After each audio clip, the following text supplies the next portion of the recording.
दिवाळीचे गोड पदार्थ खाऊन बोर झाला असेल तर बनवायला मस्त झणझणीत अशी अंडा करी अगदी सोप्या पद्धतीने. इथे कढई घेतलेली, कढईमध्ये अगदी 5 ते 6 चमचे तेल टाकलेले. तेल छान तापलं की त्याच्यामध्ये एक कांदा कट करून टाकलेले, 2 हिरव्या मिरच्या कट करून टाकलेले. कांदा छान ब्राऊन झाला की त्याच्यामध्ये 4 अंडे टाकलेले, शिजवून घेतलेले. हे अंडे छान तेलामध्ये फ्राय करून झाले की त्याच्यामध्ये हिरवं वाटण करून घेतलेलं आहे. एक कांदा, एक टोमॅटो आणि थोडंसं खोबरं, अद्रक, कोथिंबीर, लसणाची पेस्ट टाकलेली आहे. मिक्सर लावून छान बारीक पेस्ट करून घेतली. तो मसाला यामध्ये ऍड केला.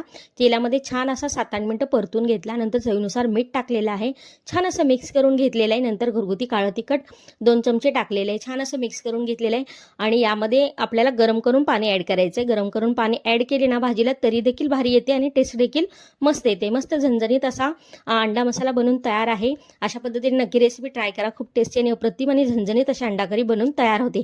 रेसिपी आवडली असेल तर चॅनलला नक्की सबस्क्राईब करा. व्हिडिओ शेवटपर्यंत पाहिला त्याबद्दल थँक्यू.